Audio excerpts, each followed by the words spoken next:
In the end, you're down by 11 to Penn State. You threw for 60 yards, and you still came back and scored 3 straight on-scoring possessions while getting the requisite stops. That is a game and a moment and a quarter and a half that will define this season.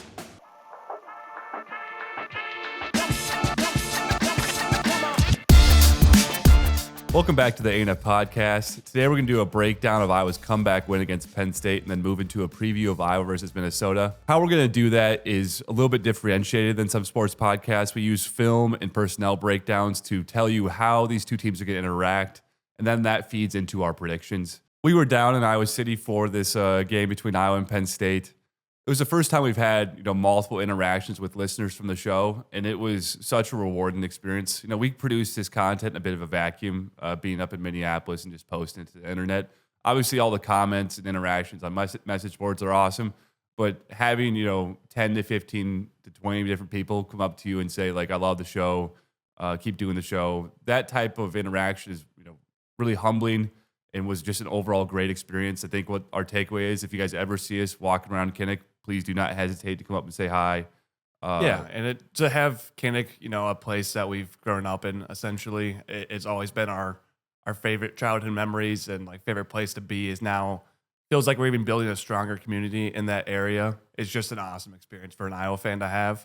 And then we'll end it with shout out to Braden. This is back-to-back years we've had essentially Busch Lights waiting for us at our seats. One of our first-time listeners. And someone that's really been awesome to develop a relationship with over this time. But without further ado, we'd love to get into the breakdown. Broken out the preview when we signed Mark Gronowski and how he was going to differentiate this offense from years prior. And what we saw a little bit from Brendan Sullivan was the QB run game.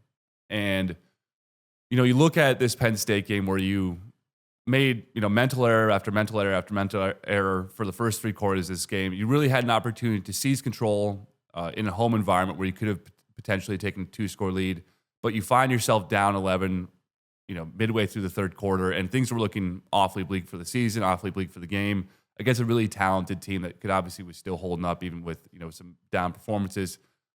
What separated this Iowa team, what separated this game was the QB run, and you went to it in 3 huge moments to flip momentum of the game and eventually, seal the game late. The opening one was a 3rd and 3 QB draw call where you're seeing a 6-man pressure look from Penn State. When you see a 6-man pressure look and you have a QB draw call in, I think your original tendency is likely you want to check out of that because, if they come quickly to that weak side as they're aligned, that really would have been a negative play because you have a 1-2 count before you break out. And that guy through B-gap at safety who was threatening the blitz would have been on you very quickly. It could have still worked out. I think Gronowski saw by the way they were a lot kind of sitting. You can always tell by the pressure someone's kind of putting on their front foot or back foot of are they going to bail out or actually come. And our seats were actually aligned perfectly with the kind of the back foot of those linebackers. And you and I were talking, I'm like, they're not coming. You can see them kind of, straight backing it, leaning back a little bit. And I think that's why they had the confidence to still call it. Yeah, but then you're really seeing this utilization of Pieper and Jones in space is such a beautiful thing. And those two guys, Jones is in full flight down the field, and Gronowski ends up running by him. But the combination of those guys in screen and pull action, and now in QB draw, it's just a beautiful thing in motion. The next piece of this, and this was a brilliantly called play by Lester. So when you get to the goal line, you open up with these 2, hyper basic interior runs, and it felt like you were kind of setting something up. And what you were setting up was eventually the 3rd and 4. Power option read call. So how this differentiates from your typical QB read is they don't leave a D end. So you don't get the telltale sign from the edge players that you're having some sort of QB read where you usually then will have a threat of a QB run to the edge. Instead, you have large blocking the edge, and you have a cross motion from your tight end that looks like he's going to kick out the 2 edge defenders on the opposite side. Again, for those edge defenders, that makes it really difficult to decipher because they think they're seeing inside zone with a backside crack where they're likely going to try and get the running back to stay front side and then cut to backside C. So their pressure is on backside C, those 2 guys. And Gronowski just keeps it and gets to the edge. And usually when you're in 3rd and 4 on the goal line, you're in a very difficult position to get a walk-in touchdown in that moment. is just a gigantic, exclamation of why you need QB run and how you can, be very patient with it. And then when you do utilize it, it can be hyper effective. Definitely. And do you want to break into the last one as well, the QB lead? Yeah. So QB lead on the final possession when you're down 5. This is not necessarily a technical breakdown. This is just an instinctual indictment of Gronowski. So he has running back like instincts when it comes to running the ball. And one of those pieces is your ability to clear your feet. It's something you just can't teach from running back. And he has it, in spades for his ability to do that. So what you do with this one is a very similar look to the touchdown on 3rd and 4 is you block at the DN so you don't get your typical read option look. It wasn't a read option. You fake the ball on the interior to Williams. He immediately bends back out to help support the edge. And then you just have essentially just a QB lead up the middle. You get really dominant blocks from the interior where you're moving guys out of gaps. So, it makes it difficult for the safeties to figure out what gap they need to fill into. And eventually Gronowski gets one-on-one with the safety with help from the alternative safety. He clears his feet on the guy and then goes for 70. And it's to have a QB make that play in that moment, middle part of the season, we've been hyping up like we really have a stretch of games. There's a lot of talk about winners within football. That is, I'm not losing this goddamn gameplay. Yeah. And it's just like, man, what a moment for Gronowski. I obviously had a rough day throwing the ball, but when your legs are that good, it doesn't freaking matter. Yeah, and it keeps on building out the strengths of this offense. And for Gronowski to showcase that run on top of everything else, obviously just the inherent use of his legs is always going to be valuable. But to make a running back run where you're legitimately, making a play within a play changes how you can view him going forward and how teams have to view him. You can't just, account for him with maybe some, an expectation that you can have a defender form and it's going to stop it. Like there's going to have to be what Wisconsin, where you're shooting DNs, you're shooting linebackers, you're really paying attention to him. I found it interesting that we did not run him the entire first half. And I think this has been a Kirk idea probably after we piled up like 40 carries in the first 3 games. Is that let's save this guy's legs, especially in the Big Ten. You don't want him taking 10 hits against Penn State. And when the game was on the line, down 11, the running your quarterback was in play. Those are, championship rounds. You need to have him be a massive aspect of this game. The final play that actually ended up sealing it was probably my favorite call. And once again, we're in the stands for that. And I think I was the first person to realize it was a naked boot. And I just screamed, yes, right when I saw it, because it was discussed in the post game by Lester and Gronowski that only those two knew that it was going to be a naked boot. And it's completely told by, why we talked about that 3rd and 4 run was so hard to stop, because every cue you have as a defender is telling you this is going inside. There is not one player on that team playing like it's a naked boot or playing like it's going to be a QB keep. And RVZ and Lauk both take right foot in steps on their first snap. And that corner and that DN and Sutton both feel pressure of this looks just like power. It's the exact same look we saw on first down on that drive was that power concept. And it looks like it again. And when you're taking that hooking block, you're trying to play through that block rather than reading the end. And luckily I caught the ball. I saw him not hand it off. I saw that kind of guitar fake they talk about. It's an empty hand. And before he even started to turn, I looked at the defense, and there was not one defender, realizing that he was going to keep it. So that you can have that type of moment going, he's still 15 yards away from the first down, but I knew he was going to get it because you quickly glance at the defense, and there's not, I think only the play side D tackle was the only one that sniffed it a little bit, and he was too late to it already. So in the end, you're down by 11 to Penn State. You threw for 60 yards, and you still came back and scored 3 straight on scoring possessions while getting the requisite stops. That is a game and a moment and a quarter and a half that will define this season. I really think it will. Because even though Penn State is now 0-4 in the conference, that run game we just played and Katron now on that offensive line ran for 160 yards against Notre Dame in the semifinals. Arguably the second best run defense in the country last year. So yes, it's a backup QB. Yes, it's a backup head coach. Yes, they're 0-3. But what they did well in that game was giving the ball to Catron 28 times, who's going to go play in the NFL next year. He's going to be drafted in fantasy. A lot of next NFL year. linemen on that. A lot of NFL linemen, 5 returning starters, maybe even like arguably 6 like rotational guys that played last year. They threw their best punch. We did everything wrong, and then we had championship moments down the stretch. And so if anyone wants to, caveat that, say it's not, Penn State's 0-3 in the conference, anyone wants to tell you that you shouldn't be proud of that win is only watching your games for one reason. They don't want you to be happy. They don't want your fan base to be proud. And in reality, Iowa fans know what they just did. They just beat a Penn State team that's going to put 10 kids from that 22-man roster that played that game in the NFL. And they won a game that we don't win. We don't win down 11, throwing for 60 yards. And because this new running game is definitely differently segmented. 240-yard day on the ground is incredible. Post-Wisconsin, we kind of broke out 3 themes of why we thought we'd have success in the run game going forward. We just broke out Gronowski's run game, how it's always going to be an aspect of this offense. But Lester's scheme paired with Weejan's speed and the ability to use him as a utility player and as gadget player is going to put on constant horizontal pressure. He's important when he gets the ball, and he's also important when he doesn't get the ball. And I thought the most interesting play of the game, and the play that kind of solidified Lester's scheme as confusing and slowing down defenses, was the jet sweep to actually have the scoring play. This is something that we've ran for 10 years, something that's been prevalent in pro-style offense for a really long time. It's even that Wisconsin game where they ran for 500 yards in the Big Ten title game against Nebraska. Like jet sweep to Melvin Gordon was like the core concept of that offense. And it was just after the long Gronowski run where that QB lead leads us down to the 10-yard line. You're in a really tricky spot. You're in 1st and goal on like the 8 or 9. And that's when we got down there, I'm like, this is still not going to be easy to get in. And we run this jet sweep action to Weejan with Gill and RVZ as like a condensed right set.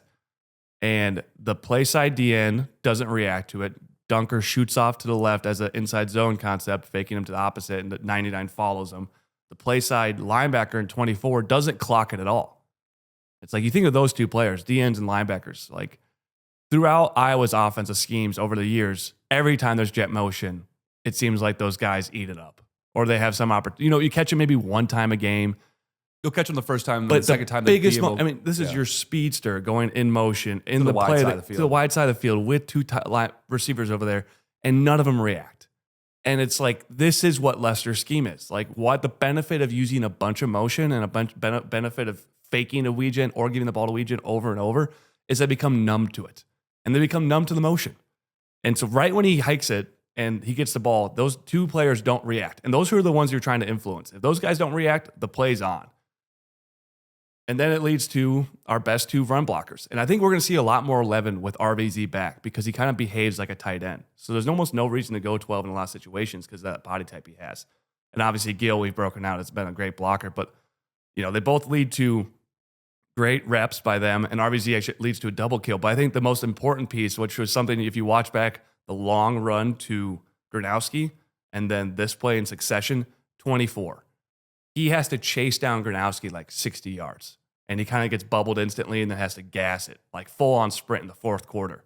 And this play, he has late eyes, as we mentioned. He doesn't clock it right away, but he clocks it about, a second after Weejan gets the ball, and he jogs. And if you just watch 24 on this play, he's not pumping his arms. He's not really running this down, and he's taking the play off a little bit. This is the 4th quarter in the pinnacle moment. If you want to know why Penn State's 0-4 is those type of reps. And it should be the first film, play on their film going, what are you doing here? Like, this is, everything's on the line. Because they need an additional body. He is the body. Yeah. So if he has late eyes, he can't be now jogging. And so right when Weejan kind of break it up and still score, he's still not full. He doesn't get full speed until he realizes those guys aren't going to make the play. It's such an interesting aspect to watch. Well, like you said, you're going to see a lot more wide receiver screen game. You're going to see a lot more jet motion with RBC back because he is now you call the Puka Nakua, where he's that essentially wide receiver blocker. More, in Iowa lore, Jacob Hillier. You wonder why the Iowa screen game was so unreal in 2015 and the jet motion game was so unreal in 2015 was Jacob Hillier. Yeah. If RBC could fit into that role as a sophomore, we're looking at a really strong start. The other aspect of Weege motion, as you mentioned, pull guys to D gap, is the last play of the third quarter when you run an orbit motion with him where you bring him across a formation. And, there's a lot of very simplistic ways to run motion, and then there's more complicated ways. And orbit's probably more complicated ways where you can really draw eyes with it because it's a lot of stop-start. You're reversing course. And the biggest aspect of this is at the snap of the ball, Gronowski gets to turn his back to the defender. So the guys who are trying to decipher this from the wide side, and they had that wide side pressure from Weege, they can't see if this ball is handed off to Weege. And it ends up being the critical piece of this play because that high safety on the right side and that slot safety as well, both completely stop their feet and widen to the wide side of the field. And then Moulton is able to get up on the interior. A couple other blocks in this play. You obviously have a great kick out from Large. Lauk races to the middle of the field and then, shifts his hips to bend out or block out the play side linebacker, and then Moulton clears it through. Moulton's had a great season, but if you really want to start entering into all Big Ten discussion, NFL discussion, this has got to be a house call. I think I know you want to set up the cut at the second level, but you just got to go. And I think he would have had the angle and focus on the stiff arm, focus on breaking the tackle. Don't worry about changing your level. He made the cut at the right time to do it. Yes. But then you still got to house it that way. Yeah. But that's got to be a house call. If you're one-on-one with the safety with a two-way go in the whole field, touchdown.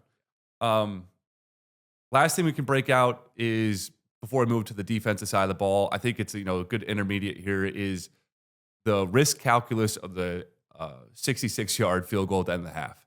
So this one, I was, we were sitting in the stands next to each other, and I remember just turning to you, going I don't understand this one. You're opening up your chance for a block kick touchdown. You're opening up your chance for return. I mean, he gets before the timeout from Penn State, he takes a practice kick and it lands 5 yards into the end zone. Mm-hmm. So now the risk calculus is either return from Nick Singleton against your 9-man blockers, and you have two tight ends. You have 2 tight ends, and you have a holder and a kicker out there. Yeah. And now you got to go tackle Singleton in space, and that's probably a 70% chance this is going to fall short, and he's going to have an opportunity. The other aspect is what happened is a block, because you have to drive it from so much distance that you're opening yourself up for a block. And the reason it went freaking completely backwards and set up for a perfect carom is because of that distance. You just don't kick the ball in this scenario unless it's the end of the game. Exactly. And I think the most frustrating part was that Penn State allowed us to regain momentum. That pick at the end of the half on a 3rd and 5 when they have a 7-3 lead was just monumental to the rest of the game. I felt like that was the play that was going to set us up for the second half of letting Kinnick come alive for the rest of the game. Us feel like on the front foot with running the ball and not really worry about coming back. And for us to turn it back over and allow them to recapture momentum after they completely blew it, after all the mistakes we made. You're down 10-7. You're up 10-7 after everything you did in that first half. And then just to have that happen was just, Kirk described it as an anvil on the team.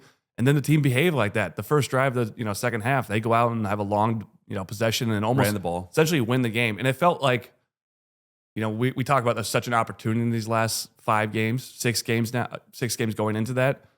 This is still the NFL. Like Penn State and USC and Michigan State and all these teams we're going to play have components of their team that still play at a high level. Yes, records might not reflect that, but the new Big Ten with the NIL, with the spread out depth and the talent of these teams, everyone can get you. If you make mistakes, if you play bad football and you don't make plays, you can lose to anybody. And that is true for all of the remaining games on our schedule. And that's what this game felt like until those successive 3 drives. And that's why it was so important to reclaim that, because you're going to be playing a lot of these games. You're not going to play clean football the rest of the season. You're going to have to learn how to win. And that was the moment, pinnacle of how, learning how to win was that game. So I think we could break into players of the game within the defense. X is at the top of the list. I think TJ Hall is maybe number 2 from where he was. He had a couple plays in there that were just super high level. Montgomery had another instinctually good game. Aaron Graves probably made the play of the day. I think we can start with that one. This is after you cut the lead down to 5, and they're on their own 45, and they make a decision to go for it on 4th and 2. In this case, you actually had Graves on the outside eye of the guard. And it's so funny. I don't know if we'll be able to get the look of it from film, But as the tight end motions in to get underneath center, you see Graves' head just turn like this. And just that subtle realization goes, here's come sneak. And he goes from outside eye to shooting underneath the center's legs. Because the center goes to double the one technique D tackle. Yeah. So Graves just shoots right inside of that. And it's one of those moments where he's at the bottom of the pile, had just won the play. Montgomery comes in and dives in too. Mm-hmm. But Graves has probably 500 pounds of man on top of him. He's getting kicked in the head as people are like getting off the pile. Yeah. And everyone else is celebrating around him. And he truly made the play and he's got no ability to celebrate. It's just one of those, like, that's football right there. I caught the same thing. I'm like, quarterbacks, Gronowski gets to run in and he gets to pump up the crowd and stuff like that. And then you see like Graves' like pinnacle play of his like career, like making a huge play. And he's just on his back, just kind of getting his head hit a few times. It's like, that is just defensive play. That's D-tackle. That's line of scrimmage play. It's a thankless job.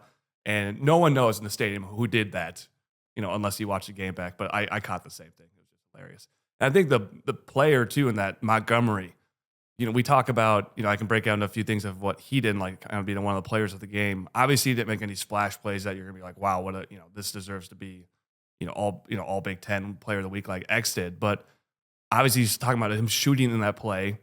He just completely gives up his body. He doesn't, go hands first or try to play technique. He just shoots right under the chin of the center right when he recognized it with Graves. And he was, I think, pretty equal to Graves' importance on that play. I'd say a third. A third? Two-thirds to a third. Yeah. But that just showcased, like, he also has that kind of, like, identification. Like, brain snaps, go. Like, and it plays out in two other plays as well. In the first half, they have trips right to the short side of the field. They did a lot. They really liked going strong side to the short side field. And they're showing an inside zone read to the running back. Montgomery's flexed out a little bit to account for the three receivers to the short side, and he gets perfect eyes on that kind of like zone fake. And he doesn't take one negative step. Legitimately, he takes a left step because he's also clocking the tight end is shooting out right when the play is snapped. And so he takes a left step as there's a fake going the opposite way. And it's ends up being a bubble screen that he runs down. It could have gone, if Montgomery follows that run, that's going for like possibly a touchdown. They have it blocked up. There isn't the body there. And the middle linebacker is so key for all those plays. And it's such an instinctual play. Just to like have, you have action going away from you, but you can sense it. Like you sense like there's some bubble going on here. That why is this tight end shooting opposite? It's just having really good eyes and good really feel. And just his feel. And the next play is there's a screen. Once again, you got trips to the short side, I believe. I think it's in the second quarter. And Pena kind of, Montgomery has no responsibility, just kind of in the middle of the field. There's two to his right in terms of the safety and corner that are lined up, essentially manning up in a quarters concept, the slot and the outside receiver. But Pena instantly hits this kind of like hezzy and then like moves into a middle screen. And Montgomery takes a half a step. Honestly, like rewatching it, I don't know how he's identified this that quickly. Like his eyes and brain work lightning fast. And for middle linebacker play, obviously he's not the biggest guy. But if you're going to play this position at Iowa, the number one thing you need is instincts. Number one thing you do is trust your eyes. And this is clearly setting up to be a guy that's played and watched a lot of football.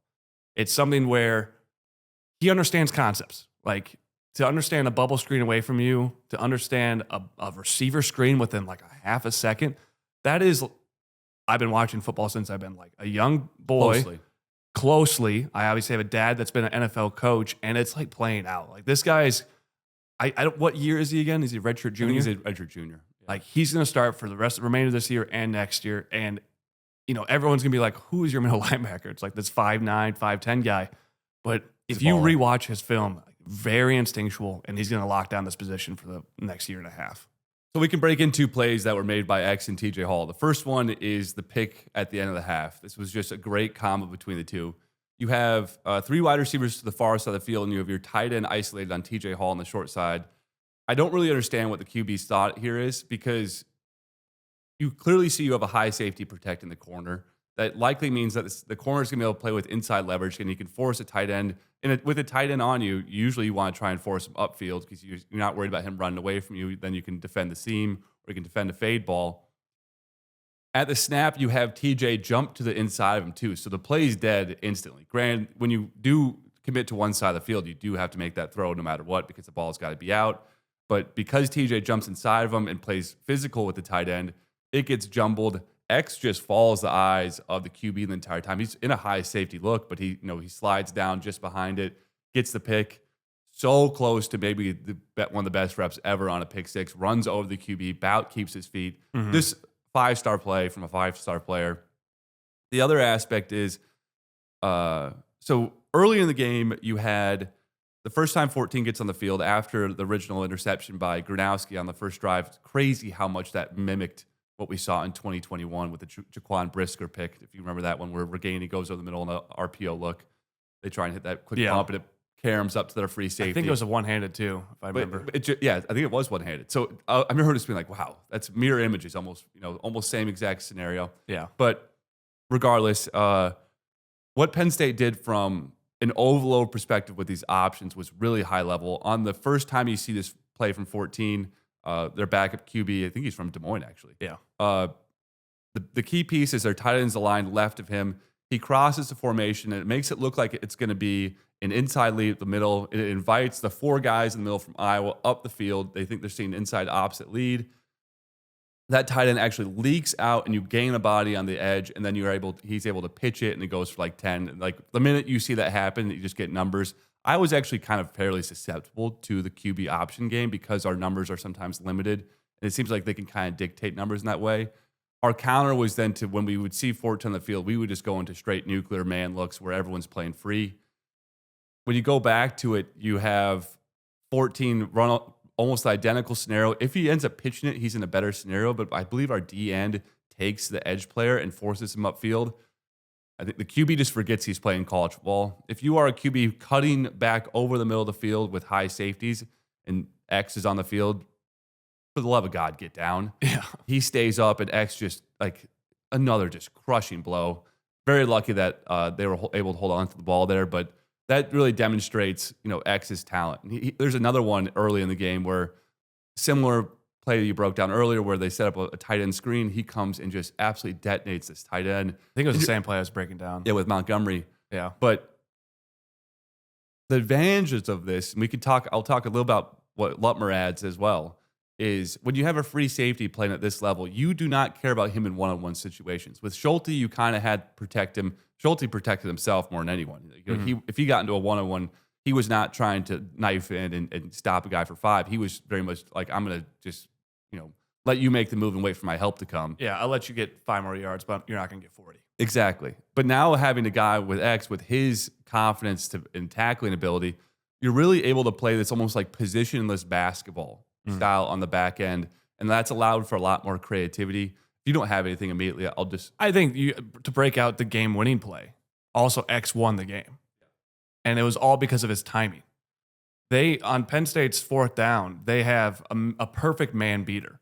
And they call our all-out blitz. Colton Necky expects to be pressured. Also, if you're self-scouting Iowa and you're a Phil Parker, you're getting a little consistent with your all-out blitzes on 4th down in big moments. Obviously, we talked about, you have a very versatile back 4 and back 5 in those situations.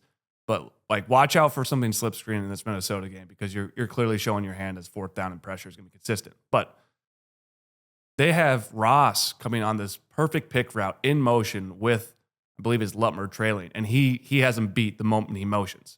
I was watching him, they're going to pick this up.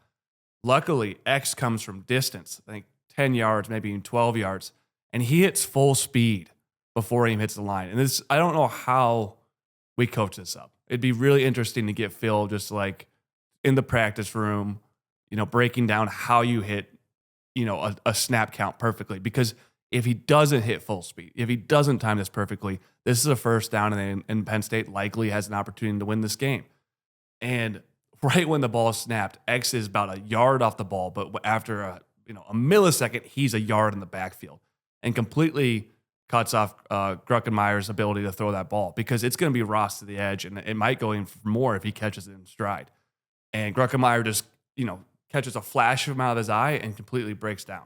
He boots out back and then creates that, kind of scramble play to where Lee is breaking it up. But that was the game of, obviously, X had a forced fumble and a pick, but the timing of that blitz was just insane. And it's something that you don't see like that type of execution in college football.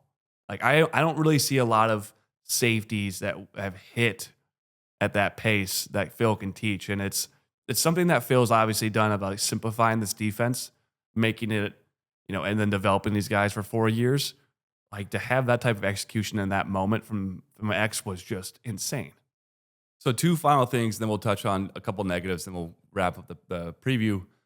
So I forgot to bring it up, but TJ Hall on the edge, right before they convert the 3rd and 14 PI against Hentringer, they try and they go in heavy formation. They isolate TJ on the short side of the field. He identifies that he has some call. He's like, the call is, I'm going to break inside tight end. I need you spilling over the top. So when they run to him, TJ, this is like the example. I break out this constantly with edge corners and the need for physicality. When you have physicality at the edge, how important that is. At the snap, he banks inside the tight end, takes the inside shoulder and disrupts, blows through the tight end and gets hands on the running back. That is where you really, if TJ is going to be, a top 4 pick, if you can continue to demonstrate this level of physicality on the edge, that is where you're going to make your money. He's trending up, man. You're already seeing him, be able to play in press man, run with everyone, has the size and length, is starting to get closer for some picks. But, we're put in such difficult positions. We don't really care about picks. We care about pass disruptions. If he continues to be this physical edge player, like there's argument that he could be a top 3 round pick. Mm-hmm. The other aspect is, I think this is a great breakdown of presumptions of defense. Why do teams run too high? To limit big plays. In the passing game, what is the quickest way to get beat quickly? Seam. Exactly. So in this play, you have a cover 3 buzz look to the wide side of the field to open up the half. You set it up where it's fairly obvious from pre-snap alignment. You have X on the short side hash as the high safety. You have entering or rolled into this like buzz look where they know he's likely going to come down and play an intermediate zone. You have you have Lutmer at 3 on Ross, their speed demon. So pre-snap, when you have 2 receivers to the left of the wide side of the field, Poltanecki is looking at this like, my God, look at that seam shot, Ross. This is bait. And this is when you can bait teams into deep shots and cover them, that is the final evolution of Phil Parker. I think, so on this play, you have Lutmer kind of, gave up probably a little bit too much space, had a little bit of a trip, but was still able to recover with his speed, and they're not able to complete that seam shot. And I think this is such a big piece of this team as it moves forward, is just like positionless basketball, real talent and speed at the cash position, so you can invite this cover 3 seam shot. And then now, when you go out and you try and hit that and you don't, then that allows Phil to be then even more aggressive in his alignments, more aggressive in his play calls. And it's just one of those plays where you're giving them the idealistic look with their ideal player, with the QB that, has talent to make the throw, and you're able to cover it up. And that's a really good sign for this defense. Negatives, there are a fair amount of negatives. Tackling was an issue in this one. But you brought, on the first 4th and 4, you brought actually a 7-man pressure because Montgomery adds himself to the box because the running back stays in the block. And I think it's a 4 or 5 count in the pocket, and he's able to evade at least 3 defenders and pick up a first down. That's an unforgivable within this game. That's a perfect play call. You covered on the back end. You have a QB running around in a pocket with 7 men. You have to stop that. Mm-hmm. We had a 6-man or maybe a 5-man pressure late in the game on a 3rd and 12. He's able to navigate that. I think this is definitely a product of just having a super talented O-line that was able to hold up and create just enough space for this guy to operate. But when you bring pressure and you don't get there, that spells disaster a lot of time. Yep. Luckily, the back end held up in those scenarios, but you got to get better at your pressure looks. Linebackers have to do a better job of getting home. Defensive ends and defensive tackles have to be aware of QB scramble and QB movement better. Mm-hmm. And that was really just probably the low point of the defense was those setups. Yeah, I think you're just highlighting the Penn State offensive line. They were able to push our buttons in pass protection and the run game because that's what they're elite at. I mean, that is legitimately a national title caliber offensive line with a national title winning type of running back. And we'll see that one more time. We'll see that in Oregon. It's the same caliber, maybe even a little bit of an uptick on the offensive line, which is scary to think about. But that's what they did well last year. That's what they're continuing the rest of the year. And even though it's a negative, you look at for the next 5 games, you're not going to see that type of execution and that type of talent. So I think it's time to move on to Minnesota. I think to put a stamp on the Penn State game, like survive in advance, and that's what you did. You honestly, actually, to really put a stamp on it, and like my main takeaway was being in Kinnick for that night game. Like Kinnick's going to be proven out this year. You have the Indiana data point, you have this game, and you got Oregon coming up, and you have a huge rivalry game coming up. Like you can tell there's a kind of a frothiness to the crowd, especially in that fourth quarter. Like when we had that 4th and 1 stop, and then we had that molten long run going into the fourth quarter, the energy. I got emotional. It was in the third quarter. I got emotional. We were down 5, and I was like, I'm about to cry. I was like, this is insane. Yeah, you could just feel that type of energy. And like honestly, Lester got too caught up in it, and then like went to those 2 quick plays, but it was palpable and it was insanely loud on that first 4th and 5 where Greco-Meyer ended up scrambling. It's the loudest I've heard Kinnick on a 4th down. Other than like 2017 Penn State on that final drive where it was just deafening. Like Kinnick has embraced itself again, and I think fans are going to be showing up to Kinnick with that, like, we're a difference maker, we're loud, we're going to be crazy, and this is the seasons that help, develop home crowds, bring back that energy, because you're not playing Rutgers at home, you're not playing these, middling teams you expect to beat, you're playing like perennial powers and night games. So it's just been awesome to see kind of like the schedule revive this stadium to a point of like truly returning to form. The ANF Podcast is sponsored by Eye Surgeons Associates, proudly serving Eastern Iowa and Western Illinois for all your eye care needs for over 40 years. Next time you're looking for an all-inclusive beach vacation, consider Via Puesta del Sol or Via Puerto Escondido, both of which overlook the Pacific Ocean in Ocotal, Costa Rica, providing an exceptional all-inclusive experience for your family and friends. Visit their website, linked down below, for more information or to reserve your trip today. So moving into the Minnesota preview, I think at the top of this, we can break down PJ's mindset and approach. I think that's going to be the largest piece of this game. And it's going to really feed into how we discuss their offense, how we discuss their defense. This is very much Iowa's mentality under Brian Ferentz. We're trying to keep things simple. We're going to run, honestly, their run concepts, maybe 4 or 5 different run concepts you'll see. You might see some slight variation in this game because they've had success with a broader brand against Iowa. Defensively, very passive, very not ultra passive alignment, probably actually one of the more aggressive alignments. Where they want to live.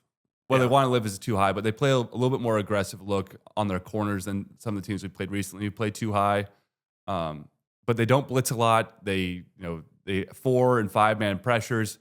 Occasionally you'll see 6 man, and I think that mentality is how you have to kind of approach play calling from either side. Is you're going to see base looks on either side, but what that does is it sets up really impactful counters and also makes you kind of fall into their flow of the game. So if they can take a lead, if they can take a 4 or 3 point lead in the game, then you enter their style of play. Yeah, and like PJ's had success winning over the last since 2017.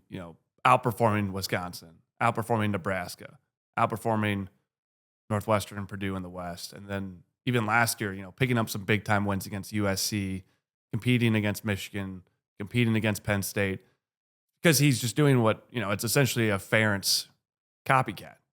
It's not unique to Ferentz, but they focus on lack of penalties, lack of turnovers, lack of explosive plays against him, ball possession. And when you do those things and you focus on them other than what Nebraska, like watching Nebraska play Minnesota, it's like this team knows how to win. This team knows who it is.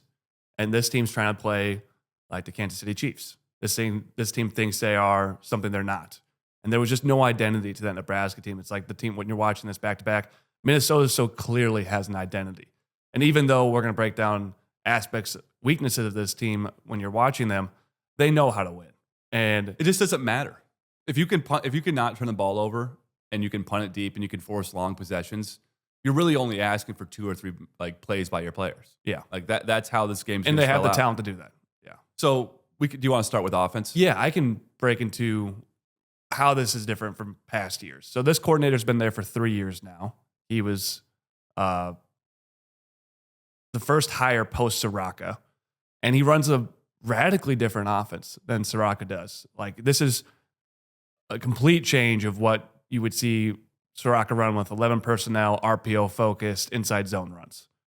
And really the scheme it reminds me the most of is if you want to like have something to, think about going into this game, is the Rams in the NFL with Stafford and how their personnel kind of lines up to play that style as well. And I wonder if they are watching a lot of Rams games, just the way they're playing. So it's similar to Iowa.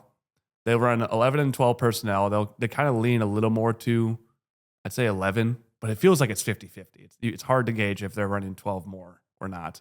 But it's a lot of condensed sets where you have your receivers kind of, rather than being extended wide, they're on the hash or even within the hash. Their receivers are built like Nakua's are. They're all 6 feet, 190, and are used as blockers that insert into the run game, just like you would see the Rams run. They play under center a lot, like more than Iowa does, and probably one of the most like heavy pro style under center teams in college football these days. I feel like they started the season that way. They've kind of moved to more shotgun. Nebraska, they were running ISO lead 10 times out of under center. Late game when they had the lead, but when the first half, it was primarily shotgun. Yeah, but it still is behaving like they are playing 2010 to 2000s football. A lot of under center, a lot of boot action, and the reason why they're doing that, and it's what PJ always focuses on. We're going to play around our best players. And their run game, even with Taylor back there, has been PJ's worst run game he's ever had. I'd say I did look at the 2017 numbers, but I know from 2018 to 2024, this is probably the worst yards per carry they've had under PJ. And so if you're a ball possession team, you're focused on, running the ball for 200 yards, running the ball 40 times in some games, and now you don't have a run game, that puts you on the back foot. It's like, how are they 5-2? How have they won these games? How did they control the game against Nebraska? Well, they've turned their strengths and all their focusing on Lindsey.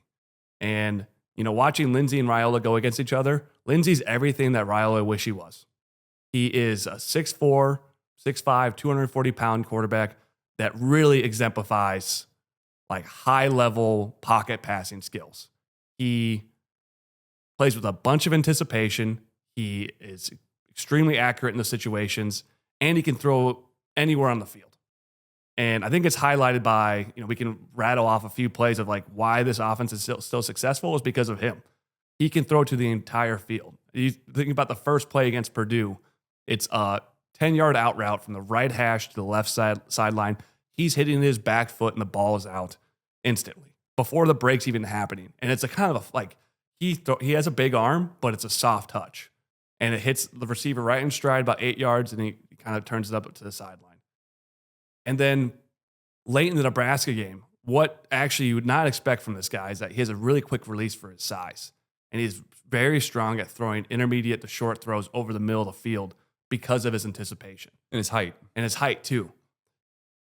There's a 2x2 set after some jet motion happens, and it's a 3rd and 3. And it's like, Minnesota's struggling to run the ball, they're struggling to stay on the field. How are they possessing the ball and winning these games? It's because of these type of plays.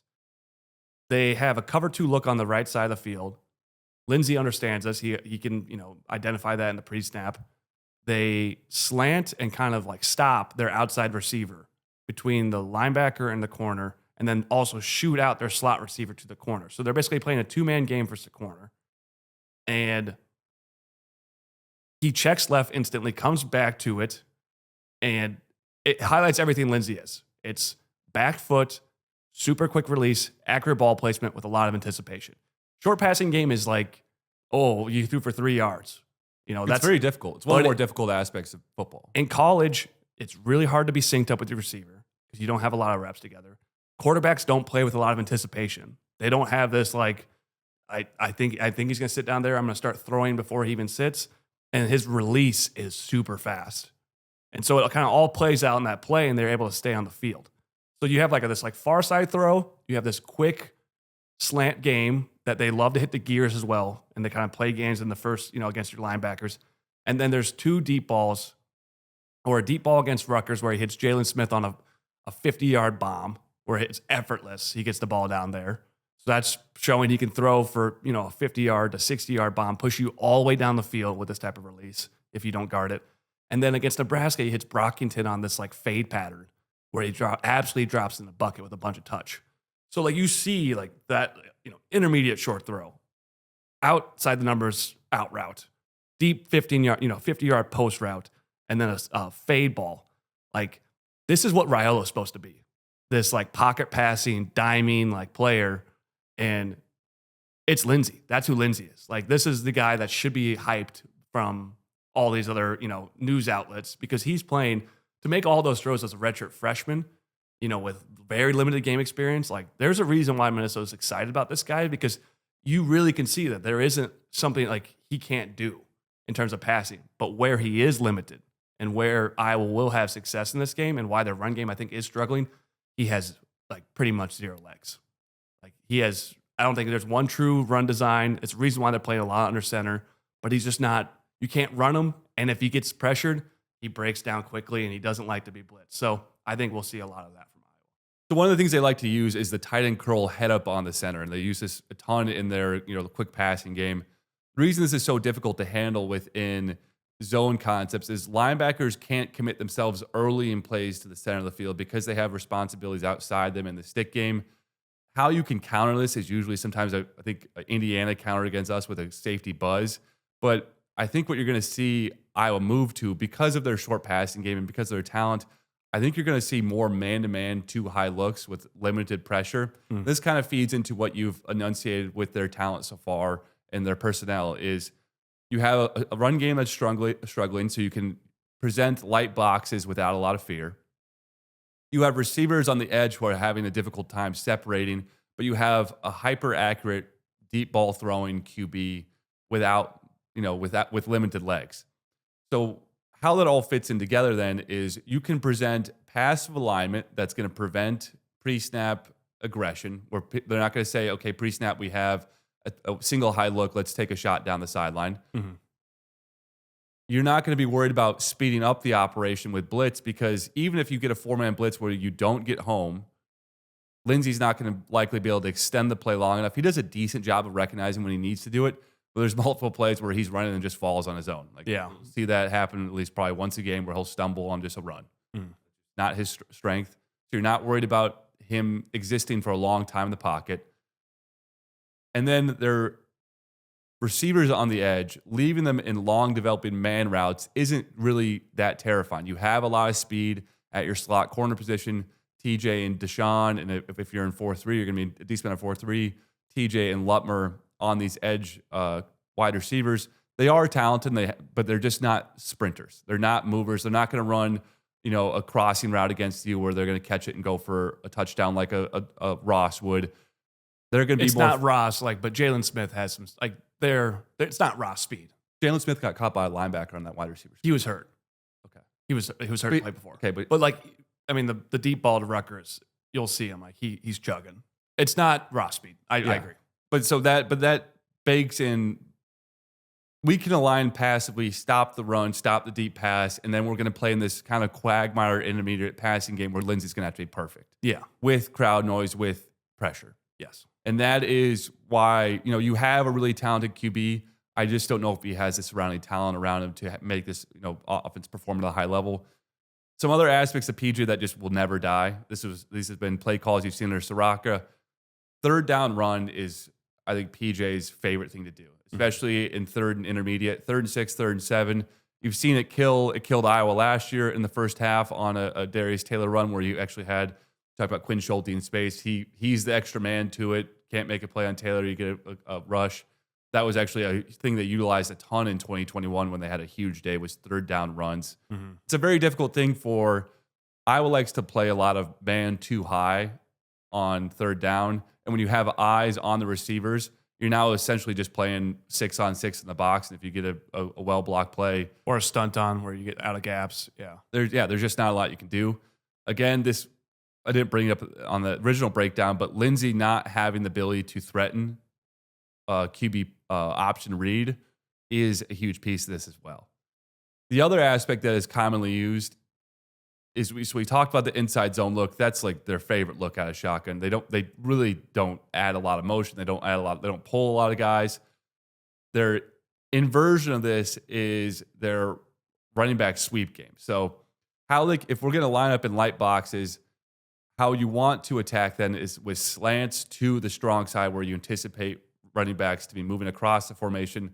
They can counter this with a quick sweep to the wide side or the opposite side of your slant. Mm-hmm. And we've seen this be hyper successful in 2021. You saw it be successful last year against us. Successful every year. It's their best play. It's their best counter. And what they do such a good job of is the linebackers and corners and safeties on that side, they have pressure to D, and it feels like you're going to get beat outside. You get overflow and then a cut up to essentially C gap. And that's really their best offering from the run game perspective. It's a double counter. You're expecting inside zone opposite. All of a sudden, you're getting a pitch, aspect out wide. You're feeling like you got a flow off C, and usually it hits between guard and center off that side. It hits like a gap of the play side because the running backs do such a good job of kind of letting the flow hit outside and then they cut up field. I mean, I think that's something Phil is, he's been beat by it for 6 straight years, but all it really takes is some unreal reps by your weak side defensive line. That D tackle and that DN have a really tough opportunity because if they don't hold up, if we're not rolling, you don't really have the body there to stop it. So it's something that you'll see that play break out and you're like, oh, it's actually on 2nd and 2 of their first drive against Purdue. They ran it. I'm like, there it is. Yeah, but what makes it so difficult too is if you can get a tight end on that side as well, you got blockers in space. And again, it's just something that you need to be aware of at all times with this team is, okay, how do we not let them set up this inverted pitch? And like 2 more things, if you're scouting Minnesota, you see a lot of. Their one gadget play they love the most is receiver screen. And they use still Taylor and screens as well, but they run these bubble screens with these big receivers. And they run a lot of 2 tight ends as well, so you can kind of, stack them in some of kind of a strong formation and then shoot out your 2 tight ends, have the receiver bubble back. They're all like 6 foot 190, so they can take contact and they can run after the catch. I mean, you have to be prepared for some sort of receiver screen coming from, any part of the field. And also, if I'm Kevin Bell playing Lindsey, like, teach my D tackles get their hands up. Like, this guy is ball out. Like, he wants to play schematic football. He wants to play Tom Brady. True quarterback Tom Brady football. Like, expect ball out. He does not want to sit in the pocket. He wants to go through his progression and hit something quickly. He loves cues on that 5-yard curl route. That should be a D tackle hand up every time.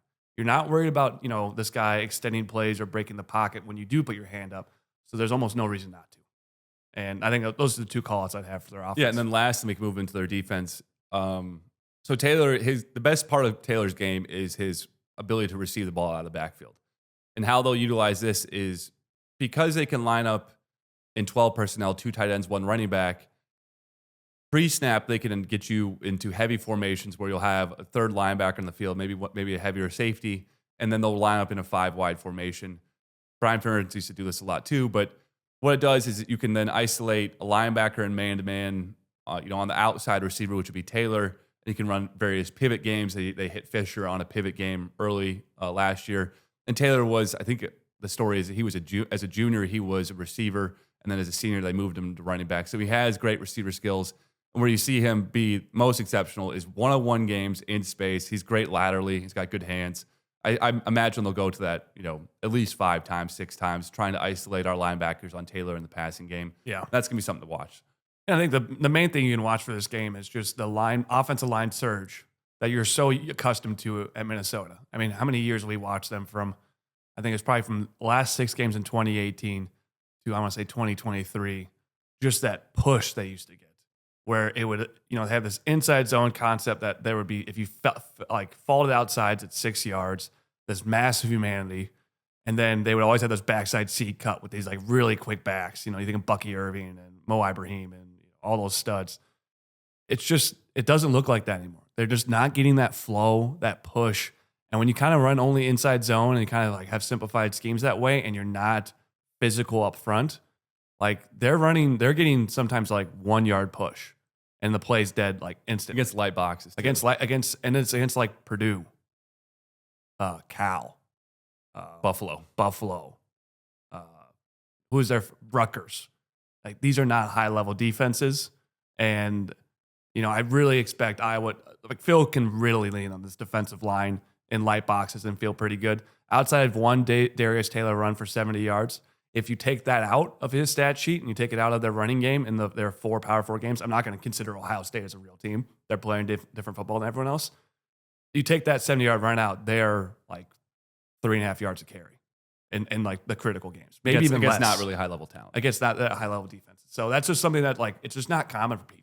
No, that's really where they're struggling, and why as we get into predictions, this is why I'm going to probably pick a cover. Yeah. But one key aspect of this, and I think this is a really important teaching point for D linemen that are younger, why Iowa runs the style they do, also fits. We can comment on PFF issues here as well. So on Darius Taylor's long run, when you see zone concepts, the key piece of D line play is to keep your leverage and to not swim backside. Swimming backside is death for zone defense, especially when you're trying to run a forefront and hold up. On Darius Taylor's run, watch the play side D tackle. I think he's actually in a one technique position. Instead of continuing to fight outside and helping out his defenders and letting the extra guys come to the ball, he attempts to swim on the interior. He kind of gets to Taylor, and I think in PFF, you'd probably consider that a win, but he didn't lose the correct way. And D-line play is so much about losing the correct way. Because he takes that inside gap, the whole defense falls apart. You have a safety fill in. Safety gets way too much depth at the start, but the safety's late to the ball. You're able to get Taylor to the edge, and he's able to go for 70. That is the integral piece of Iowa defensive line in this game, is just when you're feeling pressure going one way, keep going that way. Mm-hmm. Allow other guys to make the play. Do not try an action backside swims, even if you think you can get there, because that's how you fall apart, and that's how they get big plays out of this. Yeah, and I think if you summarize our offense against our defense, it's going to come down to Lindsey. It's going to come down to these receivers. I do think they have the talent to move the ball with these guys. And if you told me they won the game, it's because Tracy, Brockington, and Jalen Smith won this game, and Gears, those 4 with Lindsey. But there's a clear, way this OC likes to attack. He kind of is a Brahmish type of guy about finding a whipping boy. And 37 for Nebraska was that target in the second half. It was 6 straight pass plays to him. And you think back to 2023 Iowa, Daniel Jackson versus Jamari Harris on the short side of the field was the entire second half game plan. And so similar how Brahm used to find his bitch, this guy likes to do the same thing, where he really likes to lock in on one of your defenders and just itch at him. Make him lose his confidence, find our best player, and then just go at him 6 or 7 straight times in the second half. And, I think that is going to be an interesting thing to break out. If you notice 2 straight plays to the same defender with the same concept, or the same offensive player against him, he's established this guy. How is Phil going to react to that? Is he going to pull that player, or is he going to try to shade protection? And at some points, if it's the outside corner, there is no really way to protect him. He's in a one-on-one game the rest of the game. So I think that's going to be an interesting aspect to break out. So moving into their defense, very similar to their offense, very vanilla. How they align is typically a too high look. Unlike Wisconsin, we broke it out how Wisconsin aligns passively on the edge. They do have passive alignment on second and third down in longer situations, but their first down looks, usually you're seeing corners at 2 and 3 yards. And what that does is it means those guys are going to be more influenceable from receiver blocking. And how Iowa utilized that last year was been utilizing them where they would be able to crack on safeties with the corner following them. It's kind of a big piece that's probably going to break out in Iowa's attack. From the front 6 perspective, so they put a ton on these DNs. In any 4-3 DN look, you're like this. These guys had to be the demons of the team. How they differ then from Iowa 4-3 DNs is you do not see these guys shooting upfield. So Iowa has various variations of attack for when a DN receives a down block. Occasionally, if you get a read option look to a DN, they'll just shoot at the running back. They'll shoot at the quarterback. For Minnesota, if they receive a down block, it is a slide down the line to close down C-gap, and you're keeping yourself flat to the line. And that is the look, I think, almost every time. Yeah, I've seen almost any variation. When you get that level of predictability, what we've broken into with Lester's skill set of being able to create D-gap pressure with motion with Weegen, be able to create D-gap pressure with Gronowski in the read option game. you're kind of setting up for exactly what you want from a shotgun-looking team. And I think that's why you're going to see a ton of shotgun out of Iowa, is because you're going to try and influence these DNs with tight end cuts. So what this is setting up is an influence game on these DNs. And how Leicester attacked it last game was you had times where you would line up out of shotgun and you would leave the backside DN and you're able to run underneath him by holding pressure with that opposite D-gap, pressure with Gronowski. You also use the jet sweep motion well. I think sometime early in the second half, you hit a jet sweep to Gill where that guy didn't come upfield, because their responsibility is to not move upfield. Their responsibility is to close down C and D. They're trying to create a wall with their DNs. And what this is setting up for is a ton of shotgun play from Leicester. You're going to use your full suite of influence with jet motion, with tight ends cut, and with opposite D-gap pressure in your QB read option. I think it really sets up for a strong performance. How they like to use their linebackers is these guys are the shoot guys. So we talked about how the DNs are not going to be guys moving upfield. In play action sets, in read option sets, they will account for your QB on the edge with their play side linebacker, and specifically Baranowski. They're trying to get Baranowski with pace moving to various parts of the field. Where he looks best is in his blitz. He's got good speed. He's a good tackler at the point of attack. Outside of that, when it comes to pass protection, or I guess pass defense, they don't bring a lot of six-man pressures. Occasionally you'll see a double A-gap blitz, but they don't show a lot of mug either. They're showing their new set with this new defensive coordinator is this lightened up defensive line. They will bring on 5 true pass rushers with number 2 as their kind of like sub linebacker. And I think they play 11, who's their backup D end. It's like this kind of more rangy guy at D tackle, or they move Smith in, and essentially like 4 D ends and this like speed linebacker. And they kind of do that, 5-man pressure. We'll drop 1 or 2 because they're all athletic enough to play zone, but we're going to try to, overload you in some way.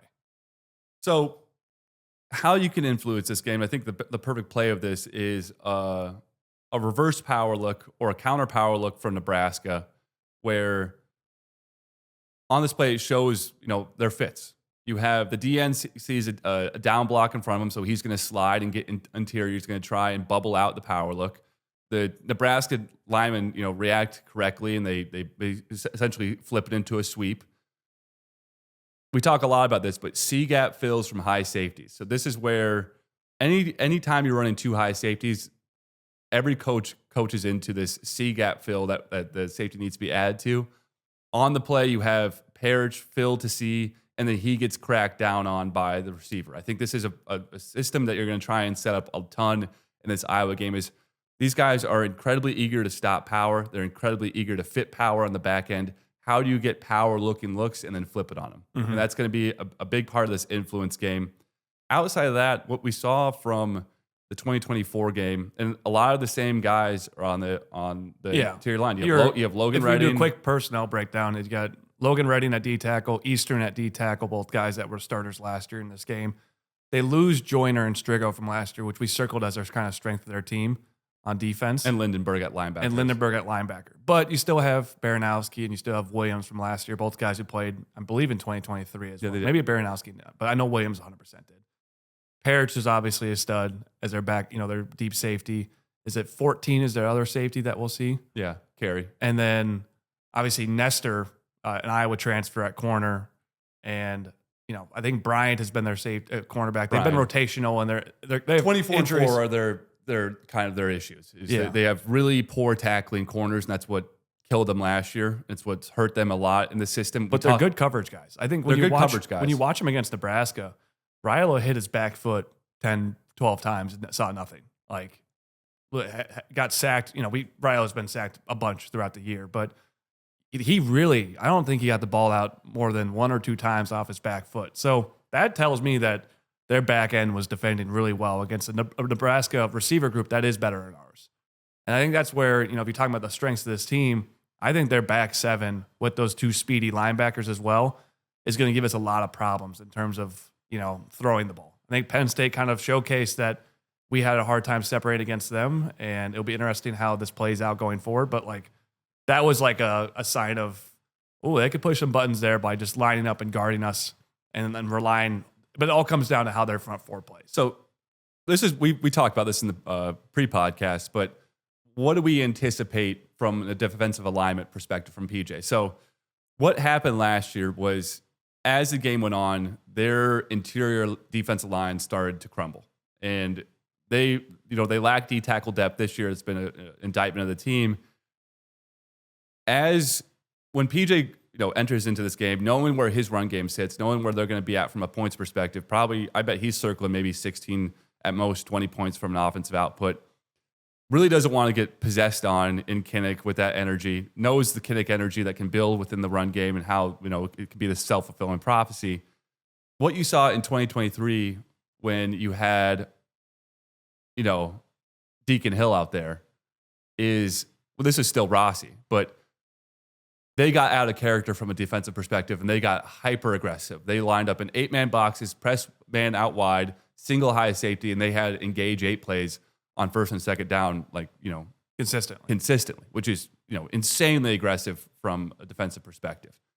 I think we're going to see, maybe not in the first quarter, maybe not in the second quarter, but I think there's going to come a point in this game where PJ goes completely nuclear on defense and says, beat us with your skilled talent out wide. You cannot run away from us. You cannot break a tackle with your receiver and go 60. We're not going to allow you to just simply sit in single high or 2 high safeties and allow you to play your influence games and kick out blocks with your tight ends, Gronowski, and this really dominant O-line. I think the key player in this game is always going to be the D end opposite of Anthony Smith. And, it starts with Howard. I think he's the starter he's 1. He's probably the most undersized guy on the defensive line. The rest of them are, large dudes, been in the program for a long time. I think he's a third-year player. He's a transfer from LSU from a few years back. But he just seems to lack the physicality and the identification that Strigo and Joyner had last year that Anthony Smith can bring to this game. And I really expect him to be the target of this run game. Leaving him in a lot of situations, power concepts to him, and I think he will be the whipping boy of this game if they're going to focus on somebody. Also the D tackles, given they don't have much D line depth there. How many double teams can we get on these guys? How can you protect your edges to allow your interior line to double team and move up to linebacker? Exactly. But 49, the 4-3 D linebacker they bring in, he's had some really high watermark plays. He ran the hell over Emmett Johnson. Yeah. And he had one against Cal too. Like that guy's, I think we want to stay in 11 personnel. I think you want to lighten these guys up a little bit, bring their safeties back, because he's somebody the physicality he plays with Baranowski and Williams play fast and hard.